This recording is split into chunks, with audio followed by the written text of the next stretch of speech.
Hi friends, அனைவருக்கும் வணக்கம். நம்ம பார்த்துட்டு இருக்கிறது டிஎன்பிஎஸ்சி மேத்ஸ் சீரீஸ். கணக்கு என்னென்னா, எ train 240 meters long passed a pole in 24 seconds. How long will it take to pass a platform 650 meter long? அதாவது 240 மீட்டர் நீளமுள்ள ஒரு ரயில் ஒரு கம்பத்தை 24 வினாடிகளில் கடந்ததென்றால் 650 மீட்டர் நீளமுள்ள ஒரு நடைமேடையை கடக்க அதற்கு எவ்வளவு நேரம் ஆகும்?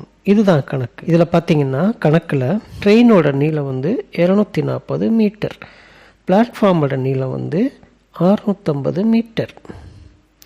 ஸோ டோட்டலாக 890 மீட்டர் அந்த நீளத்தை தான் இந்த ட்ரெயின் கடக்க போகுது. அது எவ்வளோ நேரத்தில் கடக்க போகுது அதை பற்றி தான் பார்க்க போகிறோம். அப்போது 240 மீட்டரை இந்த ட்ரெயின் 24 செகண்டில் கடக்குது அப்படின்னா, அப்போ 10 மீட்டரை இது 1 செகண்டில் கடக்குது அப்படின்னு அர்த்தம். 10 மீட்டரை 1 செகண்டில் கடக்குதுன்னா 890 மீட்டரை இது எவ்வளோ செகண்டில் கடக்கும்? சிம்பிள், 890 டிவைட் பை 10 அடித்தோம்னா 89 seconds.